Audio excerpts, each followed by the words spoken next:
Uzun illər ərzində ən müxtəlif taliyeli, yaşlı insanlarla söhbətlər eləmişəm. 60, 70, 75, 80, 90, 95. Adətən istər-istəməz bu rəqəm sizin üçün nədir sualı bu və ya digər şəkildə cavablanıb. Demək olar ki, hamının cavabı eyni olur.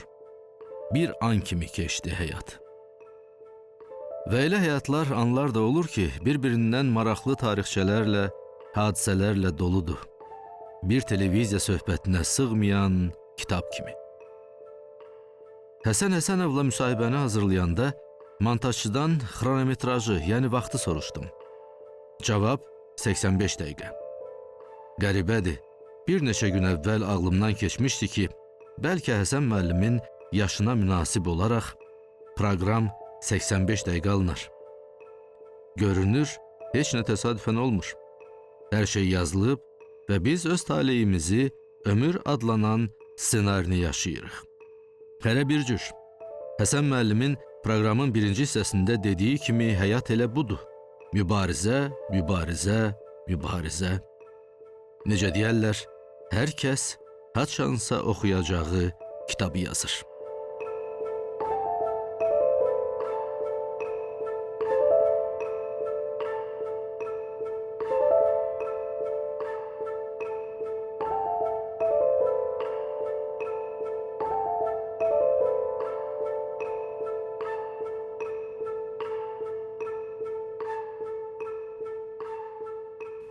Burada qəribə bir şəkil var. Kino, belə deyək, kadrlarını oxşuyur.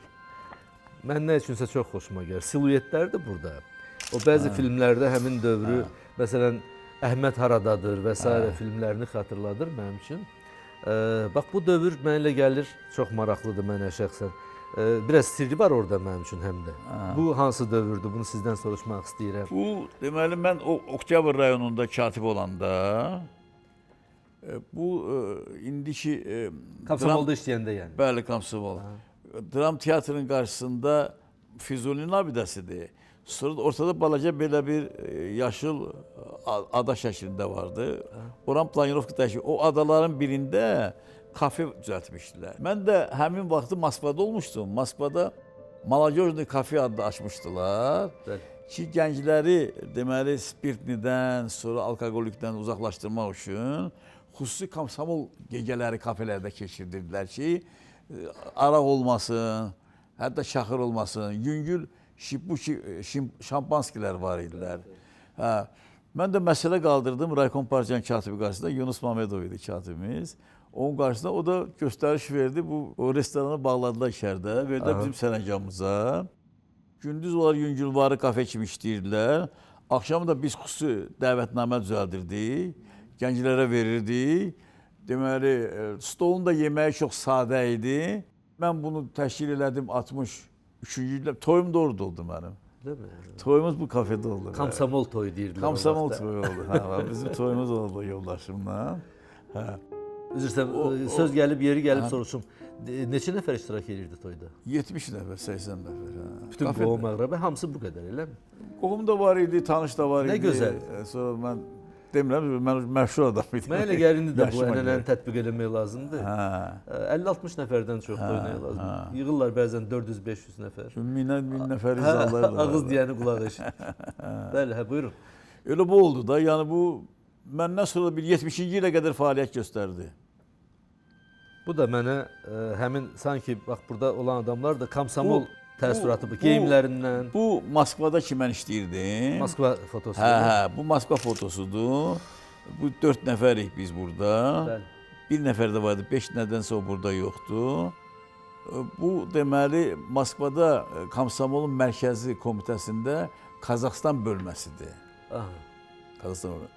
Mənə deyəndə Qazaxstan bölməsində işləyəcəksən, ürəyimə bir tıqqıltı düşdü ki, Qazaxstana mən sürgün olmalıydım.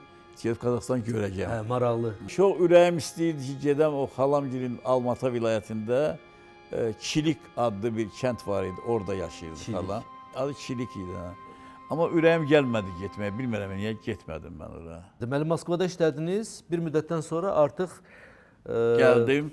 Qayıtdınız yenə də Bakıya, eləmi? Qayıtdım. Deməli, Heydər Əliyev o baxanda seçildi də, Heydər Əliyev.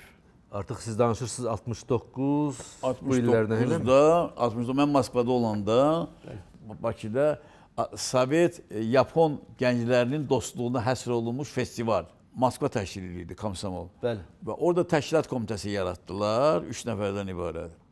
Məni də saldılar ki, yəni mən Azərbaycanı bilirəm, adamları tanıyıram, dili bilirəm. Mən də 3-cü oldum. Biz gəldik. Günlər bir üst dedilər ki, biz Heydər Əliyevə xəbər vermişik ki, Moskvadan Komsomolun mərkəzi komitəsindən 3 nəfər gəlibdi. Burada festival hazırlayırlar. O da bir ay işləyirdi Heydər Əliyev, bir ay. Ki, bəs sizi qəbul eləyəcək Heydər Əliyev. Biz də üçümüz gəldik. Bizi qəbul elədi. Nəyə gəlibsiniz? Anisimov böyüyümüz idi. Anisimov söylədi. Mən heç danışmadım, düzü, ağzımı açmadım. Proqramını soruşdu, söylədi. Azərbaycan vəziyyət belədir, belədir, belədir. Bunu eləyəcəyik. Sustuq orada.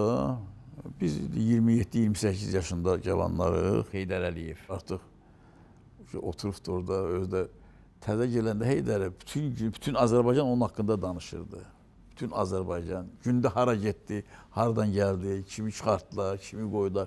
Bütün Azərbaycan.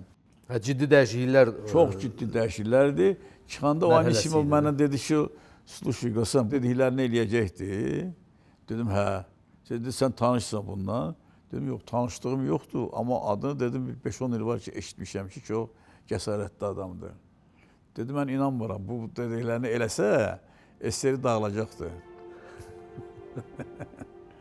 Bu 69-cu il söhbətidir. 79-cu ildə Heydər Əliyevə yaşınla əlaqədar deyil, fəaliyyəti ilə əlaqədar, 10 illiyinə əlaqədar sosialist əmək qəhrəmanı verdilər. SSR-də fəaliyyətinə görə heç kim almamışdı. Əsasən yaşına görə alırdılar. Və onda da sonra məni Gəncədən getdi yanına müavin, mən müavini idim Heydər Əliyevin, həmçinin mətbuat haqqında. Moskvada literaturlu qazeta var idi. Onlar Heydər Əliyevdən intervyu götürdülər. Heydər Əliyev böyük intervyu verdi, intervyu çap olundu orada. 82-ci ildir bu. Bəli, qoy ədalət. Literaturna qəzeta. Bəli, qoy ədalət Zəfər Şahsın adı ilə. O intervyu çıxandan bir ay sonra Çakovski redaktor zəng elədi mənə ki, SSR-dən məktublar gəlirdi, dayandıra bilmirik qabağını deyir. Deyirəm, nə yazırlar ki? Narazıdırlar. Deyirlər, yox. Deyirlər ki, ya Heydərə söylədiyi nöqsanlar bizdə də var. Ya Heydərin özünü göndərin bizə rəhbərlik eləsin. Ya da o səviyyəli, ona bənzər bir adam göndərir ki, bu səhvləri aradan qaldırsın. Və başladınız Ulu Öndərlə birlikdə işləməyə. O zaman Azərbaycan Komünist Partiyası Mərkəzi Komitəsinin birinci katibi olan Heydər Əliyevlə işləməyə. Bəli. Aparatda işlədim mən bir müddət. Sonra Səbayla təyin elədi məni Heydər Əliyev. Səbayın birinci katibi. Bir neçə il oldu? 1-2 il deyəsən. 3 il oldum orada. Səbayda belə oldu ki, əsasən o vaxtı Səbayla Ziyalılar rayonu deyirdilər. Çünki bu partiya təşkilatlarının sayına görə ən böyük rayonu idi Azərbaycanda. Yaşlılar İttifaqı, bəstəkarlar, hamısı bütün ziyalılar, teatrlar, akademiya hamısı buradaydı. Onun üçün də burada o tanışdıq. Mənə imkan verirdi ki, özümü reallaşdırım bir çox məsələlərdə. Həm də belə bir rayona rəhbərlik eləməyin özü də məsuliyyətli idi. Bəli. Çünki belə bu səviyyəli adamlarla ünsiyyətdə olurdu. Burada bir şəkil gördüm, mənim gözümə dəydi. Məsələn, burada şəkil var Mehdi Məmmədovla. O Mehdi Məmmədov Gəncədədir. Sonra, baxın, bu Lətif Kərimovla görürəm. O da sonradır. Budur, Bədəlbəyli. Hə, Şəmsi Bədəlbəyli. Şəmsi Bədəlbəyli. Teatr Xadimləri İttifaqının rəhbəri olub.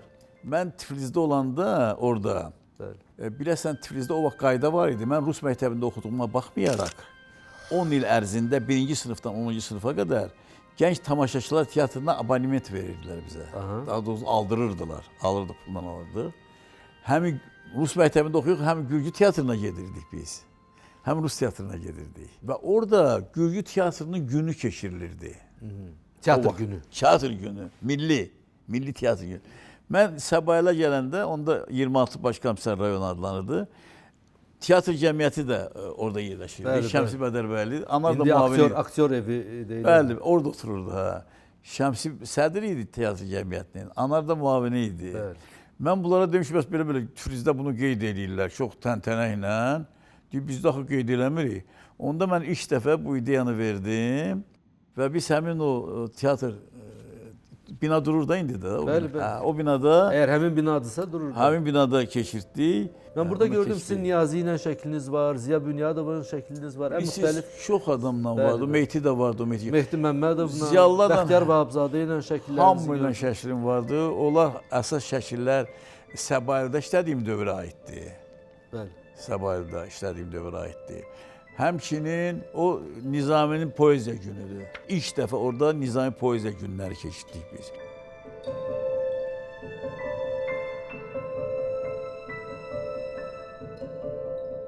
Gəncədə biraz gərginlik yaranmışdı orada. Birinci katibə qarşı üsyana bənzər bir şərait yaranmışdı. Aha. Onu təcili çıxartmağa ehtiyac var idi. Mən də gəmi 3 ay işləyirdim Sumqayıtda. Sumqayıt. Mənə təkidlə dedilər ki, öldü var, döndü yoxdur. Maraqlıdır, niyə sizi seçdi görəsən? Siz sonra özünüzə sual verdinizmi? Niyə məni seçdi Heydər Əliyev? Niyə məni seçdi soruşmadım. Dedim ki, getməyim. Siz dediniz getməyim, Xahiş edirdim, xahiş edirdim. Dedilər, yox, kişi qərar qəbul edirdi. getməlisən. Gələrsən büroda başa salarsan, niyə getmək istəmirsən? Aha. Büroda da başa salmaq mümkün deyil axı. O iclas keçdi. İclasda birinci katibi çıxartdılar Gəncəni. Məni də dəvət eləmişlər ora. Bəli. Mən də bütün o nöqsanlardan danışdılar burada. Çox gərgindir vəziyyət.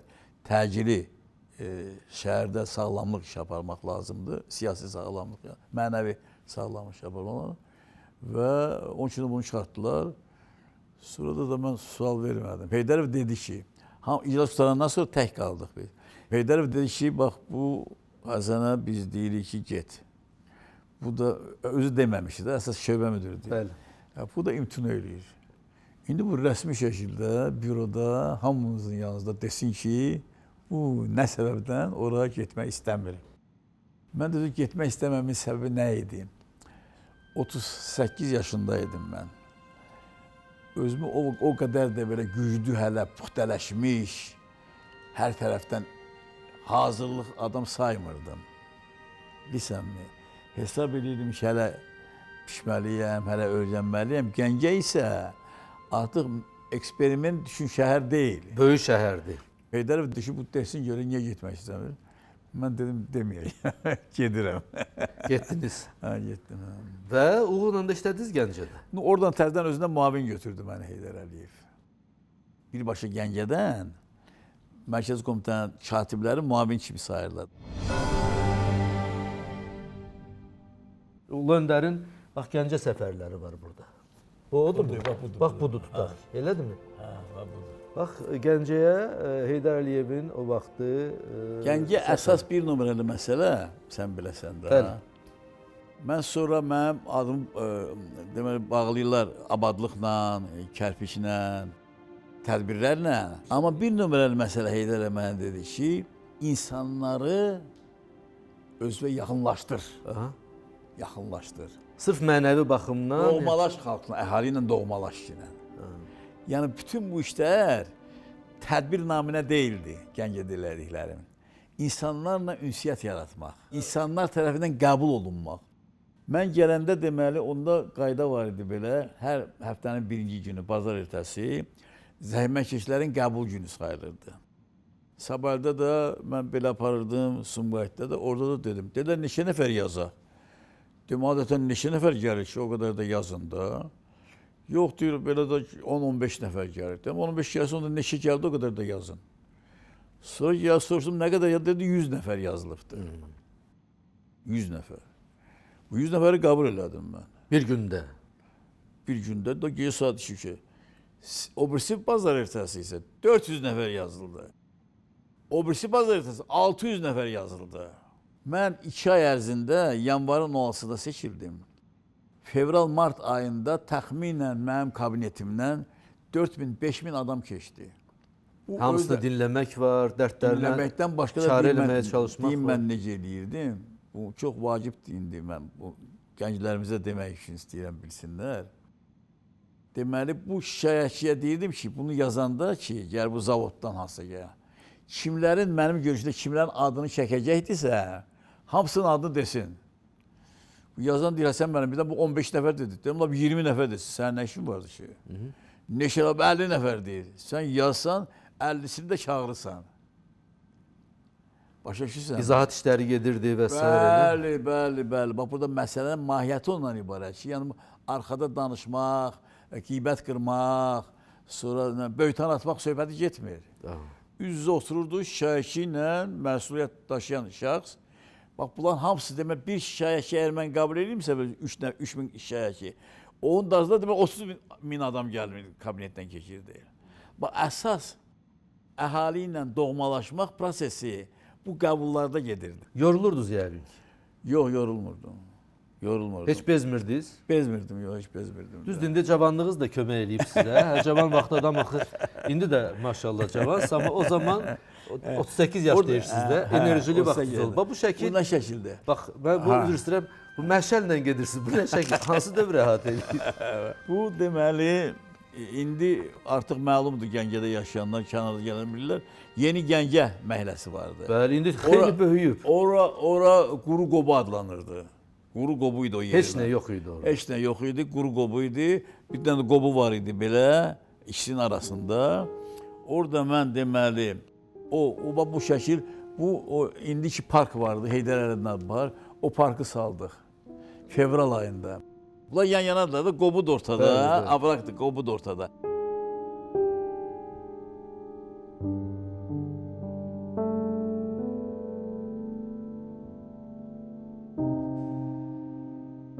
Gəncənin adına mən gedəndə şəhərdə nə var idi?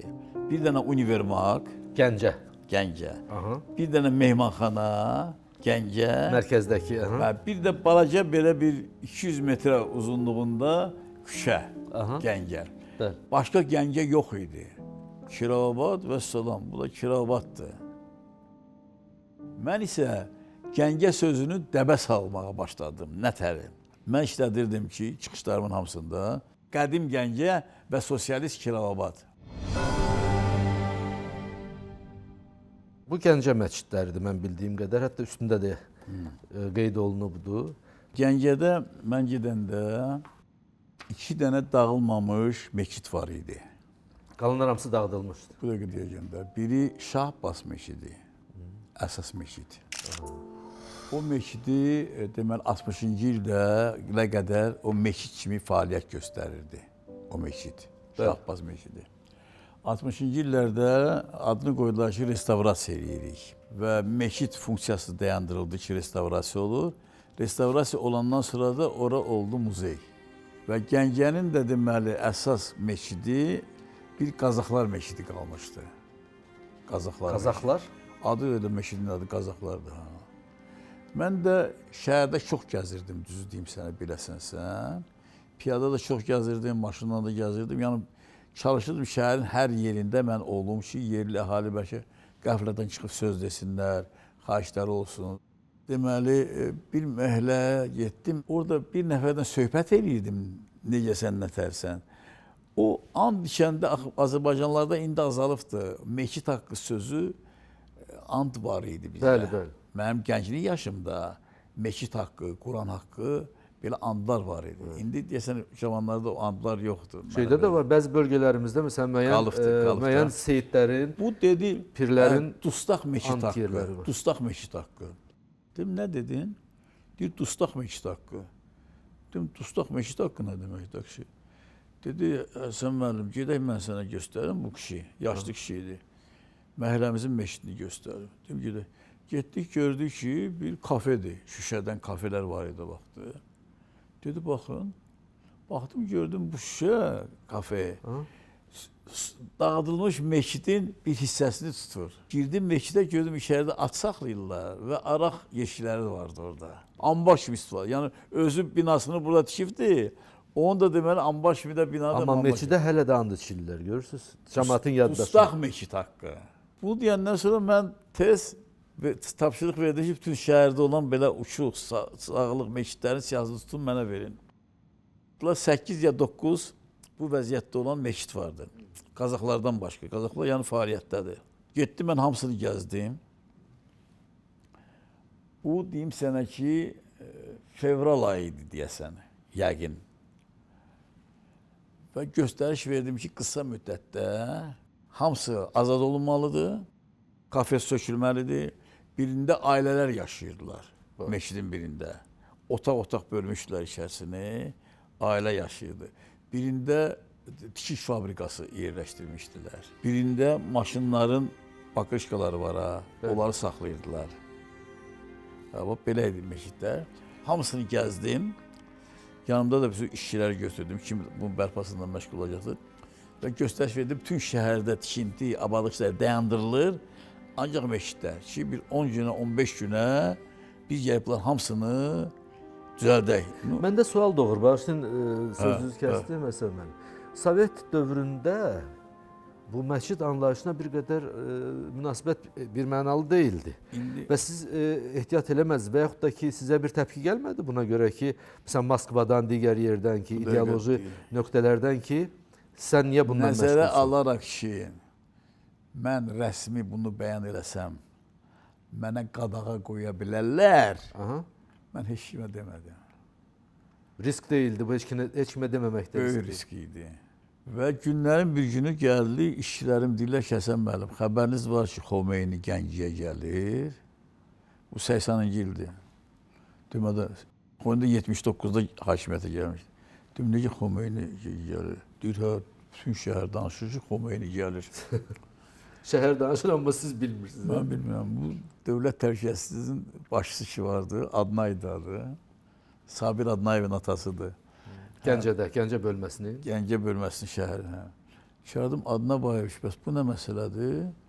Dedim, mən də eşitmişəm, fikir verməmişəm nədir. Dedim, yox, bu aydınlaşdı da, bəs sən də bu getdi, gəldi, gülə-gülə deyir ki, şəhər görür ki, bütün şəhərin meşidləri, 8 uçuluq vəziyyətdə olan meşidləri bərpası eyni vaxt başlayıbsa, bu deməli ömründə Şəhər Partiya Komitəsinin birinci katibi ömründə öz başına bu şeyləri eləməz.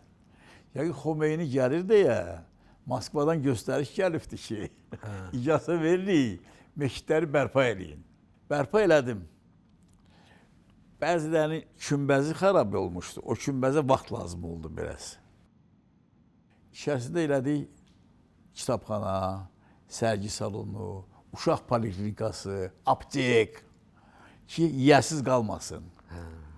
İstifadə istiqamətini dəyişdirsiniz. İstifadə istiqamətini dəyişdirsiniz. Bu deməli... Amma məscid kimi yenə olmadı. Yox, məscid eləmirik. Yox, bunu belə eləyirik.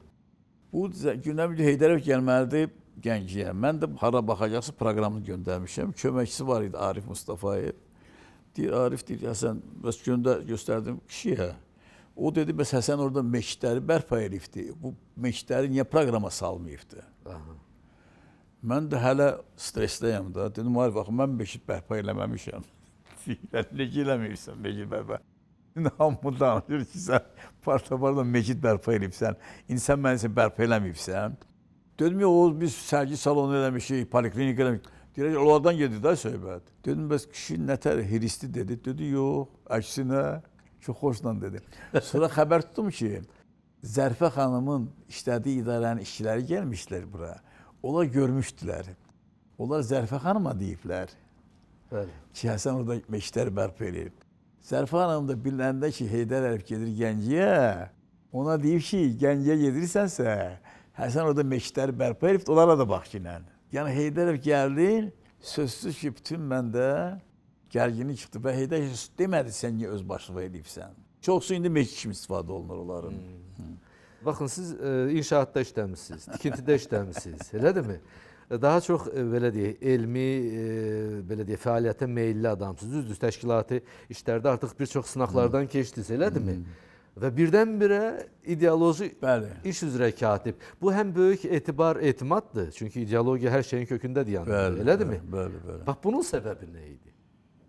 Düzü deyim sənə ki, Heydər Əliyev niyə təyin elədi? Sizə gələn necə deyirsən? Heydər Əliyev niyə təyin elədi, səbəbini mən bilirəm deyəcəm.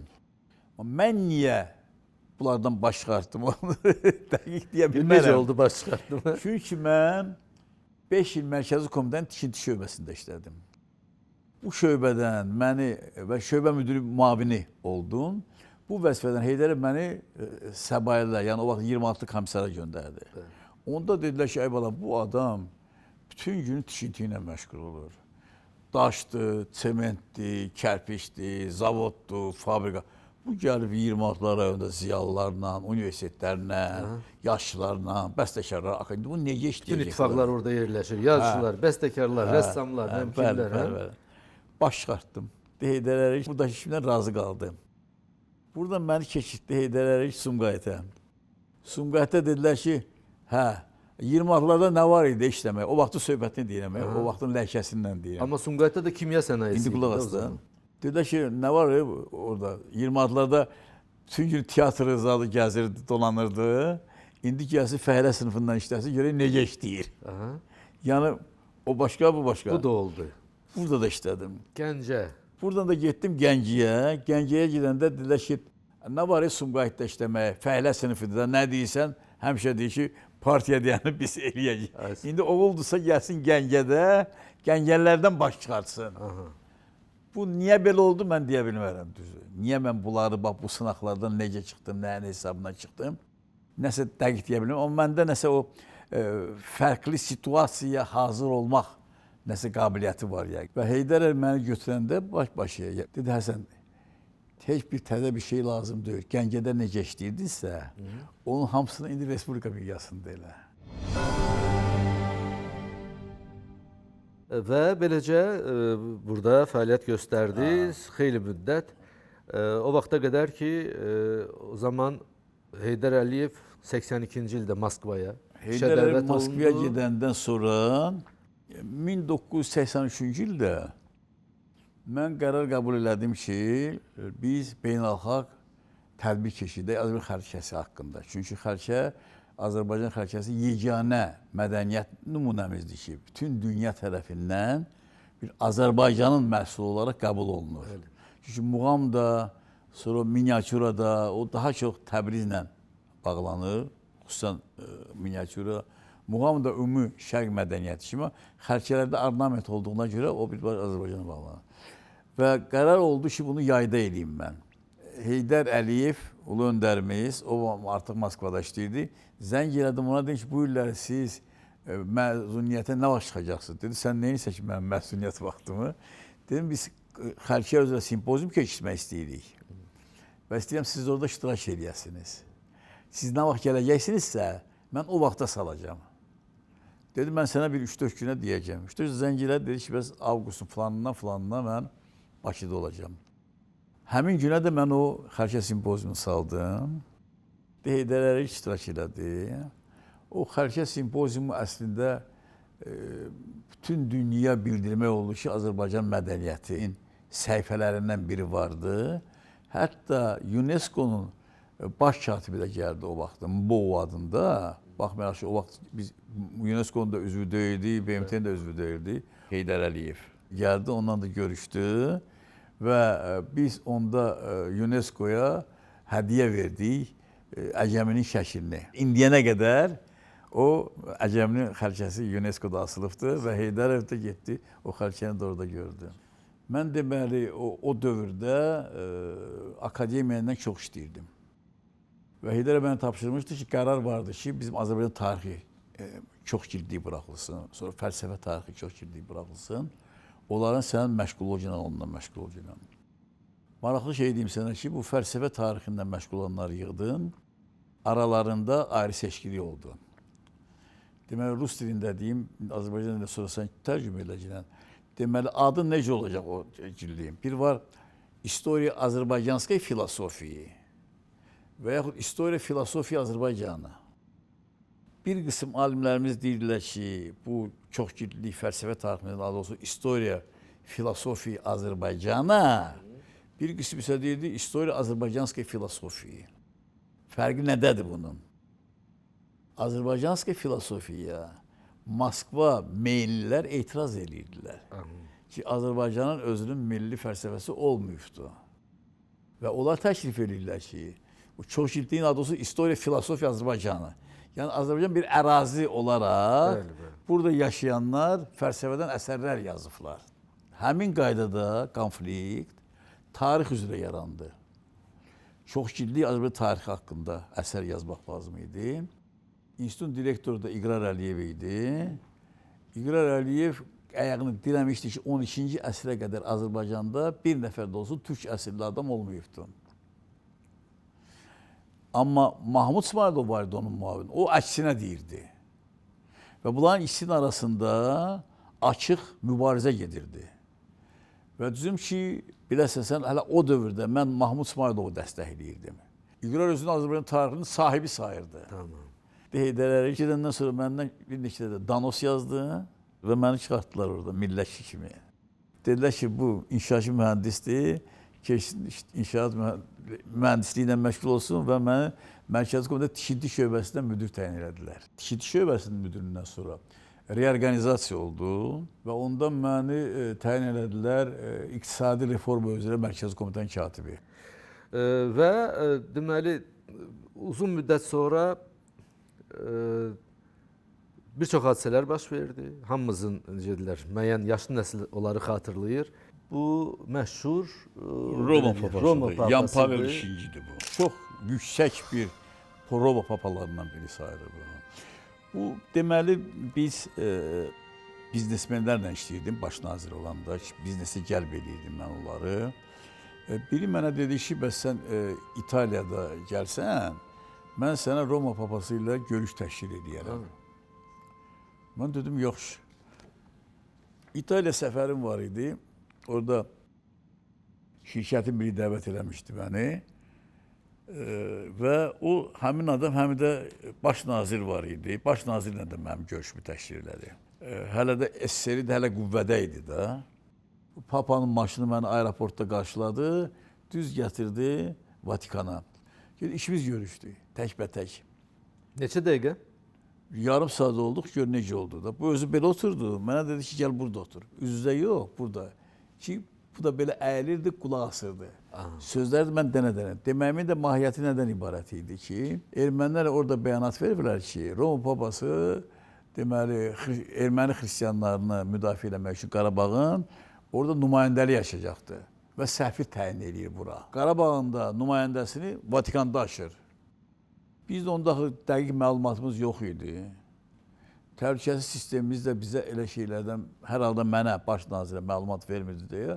Bunlar nə deyirlər, mən məcbur idim ya inanam, ya da nəzərə alam.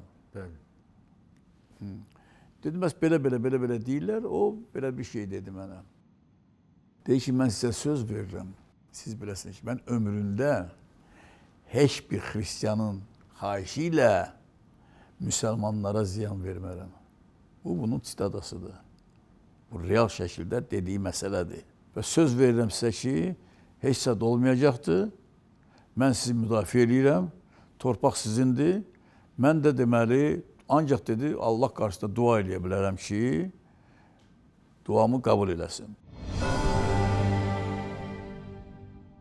92-ci ildə mən burada bir foto görürəm.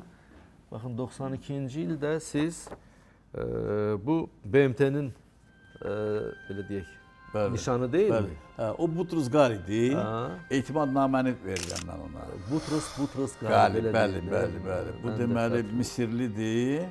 Koptu, milliyyətcə koptu. Dincədə xristiyandır bu. Siz BMT-də Azərbaycanın ilk daimi nümayəndəsi və fövqəladə səlahiyyətli səfir rangını alan ilk Azərbaycanlı. Mən bura gedəndə Namik Axundov var idi, mənim dostum idi. O vaxt bir müddət parlamentdə də işlədi. O gəldi, dedi, xəbər tutmuşam ki, sən istefa verirsən baş nazirlikdən. Dedim, hə, Namik. Dedi, New Yorka gedirsən. Dedim, hə. Dedi, İngilis dilini bilirsən. Dedim, yox. Dedi, diplomatiya nədir bilirsən? Dedim, yox. Dedi, Amerikada iş olubsan? Dedim, yox. Dedi, mən dəli olubsan. 52 yaşındaydım mən. Və bu 52 yaşında sən nətər bunu, heç də bilmədiyin yerə nətər gedirsən sən? Sən inanırsan ki, baş çıxardacaqsan. Dedim, valla inanıram ya inanmıram deyəm, amma inan vardı ki, nəsə eləyə biləcəm. İndi Allaha da şükür ki, o 4 qətnaməni mənim iştirakımla qəbul olundu. Maciej Sulkeviçin abidəsi və Vəli bəy Yadigarın abidəsini yan-yana qurmaq qərarına gəldim mən. Maciej Sulkeviçin burada bastamentində yazılıbdır. Maciej Sulkeviç Polyak. Litva Tatar yazmamışam. Polyak. Vergül. Azərbaycanın milli ordusunun baş qərargahının rəisi və Azərbaycanın xəritəsi. Azərbaycanı qoruyur. Burada da Vəli bəy Yadigar yazılıb ki, Vəli bəy Yadigar Azərbaycanlı Polşa ordusunun polkovniki və Polşanın xəritəsi. Maraqlı kompozisiyadır, bəli. Və çıxışlarımda nə deyirdim mən? Çox vaxtı Polşada çıxışlarımda ki, o xalqlar qardaş xalqı sayılır. Hansılar ki, ya dili eynidir, ya dini eynidir. Azərbaycan və Polyakların nə dili eynidir, nə dini eynidir. Amma biz qardaş xalqıq. Niyə qardaş xalqıq? Çünki Vəli bəy Yadigarın Polşa uğrunda tökdüyü qan, Sulkeviçin də Azərbaycan uğrunda tökdüyü qan bizi qardaş xalq elədi. Baxıram Wikipediyada yazılıb tarixin fəlsəfəsi mövzusunda doktorluq dissertasiyası. Yəni bu qədər işlər görmüsünüz, amma yorulmadan çalışaraq elm sahəsinə də meyl eləmisiniz. Bu nə ilə bağlıdır? Yoxsa həmişə o atanız ki yönəltmək istəyirdi, əziz kişi sizi ki, bala səndən siyasətçi çıxmaq çox səmimisən, sən get elmlə məşğul ol. Bəlkə o kişinin o vəsiyyəti yadınıza düşüb, yoxsa nə? Bir də ki, niyə məhz tarix sahəsini birdən-birə seçdiniz? Özdə yaşınızın o vaxtında ki, onu ciddi öyrənmək lazımdır, özünüz gərək həsr eləyəsiniz. Mən tarixlə bir konkret olaraq 98-ci ildən başladım məşğul olmağa. Yəni 27 ildir artıq. Və bir ona yaxın monoqrafiyalarım var və bu monoqrafiyalar elmi təşkilatlar tərəfindən bəyənilmiş də əsərlərlə. Qəbul olunmuşdur. Hə, qəbul olunmuş əsərlərlə. O Sovet dövründə biz Azərbaycan tarixini yaza bilmədik. İqrar Əliyevlə Mahmud İsmayılovun sözləri üst-üstə düşmədi. Mən vəzifə adamı olaraq birbaşa elmi mövqimi bildirə bilməzdim, amma Mahmudu dəstəkləyirdim. Başa çatdıranmadıq onda, yarımçıq qaldı. Yarımçıq qaldı, amma İqrar Əliyev vəzifədə qaldı və hələ də onun mövqeyi qüvvədədir. Akademiyanın sistemində hələlik İqrar Əliyevin konsepsiyası qəbul vəziyyətdədir. Ona görə də qərara gəldiniz ki, özünüz yazasınız. Özüm yazam, bəli. Bax, bundan ibarət idi. Mən ilk əsərim Nəriman Nərimanova aid oldu. Onu da deyim sənə ki, mən onu yazanda, vaxta baxanda dedilər ki, bunu 3 versiya verə bilərik. Təzə şifr gəlir politologiya və sosiologiya. Sənin bu kitabın politologiya elmləri üzrə də düşür, sosiologiya elmləri üzrə. Dedim, yox, mənə tarix lazımdır. Və ona görə də bu tarix oldu. O, Sovet dövründə iqrarla qarşı durmamın o ağrısı ürəyimdə qalmışdı. Düz deyim sənə, ondan oldu. Həm bir də atamın da vəsiyyəti var idi ki, alim ol gələn. Ömrünüzün hansı çağını tez-tez xatırlayırsınız? Hansı mərhələsini və o mərhələ üçün darıxırsınız? Ancaq atamla anamla yaşadığım dövrü, ancaq o dövrü xatırlayıram və o dövrü yaşayıram tez-tez. Çünki mənim əsas o vəzifə imkanlarım ki var idi ki, valideynlərimə daha çox diqqət yetirim. Atam artıq ölmüşdü. O xəstə idi başı. Müharibədən qayıdandan sonra daim xəstə idi. Daim xəstə idi. Yaralanmışdı, görünür müəyyən təsirlər olmuşdu. Bəli, təsirləri də var idi, asması da var idi. Serdeçli ürək asması idi. O diqqət göstərə bilmədim onlara. Çünki atam öləndən 25 yaşındaydım mən. O dövrü ancaq xatırlayıram və o dövrü sanki özümdə yaşayıram onu. Bu şəkli bayaq proqramdan əvvəl göstərdim. Bunu sona niyə saxladım? Siz dediniz ki, mən də vaxtilə diktor olmuşam. Özdə dediniz ki, yaxşı diktor olmuşam. Nə bilim, tədbirlər aparırdım. Mən diksiyam olmağım məktəbdə bilmişəm. Mən məktəbdə oxuyanda bizim rus dili müəlliməmiz Mayakovskinin dediyinə görə, deyilənə görə belə bir qeybət gəzirdi ki, sevgilisi olubdu. Çox qəşəng də qadın idi. Sofiya Leonidovna idi adı. Bir dəfə Mayakovskinin Levoy şeiri vardı. Levoy şeiri bilirsiniz? Belə oxumuşum. Onu deməli əzbər bilmirəm. O vermişlər. Mən də onu əzbərlədim, gəldim. Bunun dərs vaxtı bu Levoy şeirini dedim. Deyəndə bu Sofiya Leonidovna adətən sağ qiymət qoyurdu da şuna. Qiymət qoymadı, baxdı belə mənə. Döndü belə, durdu biraz otaqda gəzdi. Dedi, diyorsunuz, nə işlədir siz? Xəbərin oldu, nə eləyibsən? Dedim, yox, nə eləyibsən? Şeir dediniz, mən də şeirimi oxudum da. Hə. Dedi, sən mənim bütün deyir, elə bir deyir, sirkələdin mənim deyir, vəziyyətimi. Mayakovski yadına düşübdü bunu. Mayakovski özü də bu şeirlər axı deyən idi.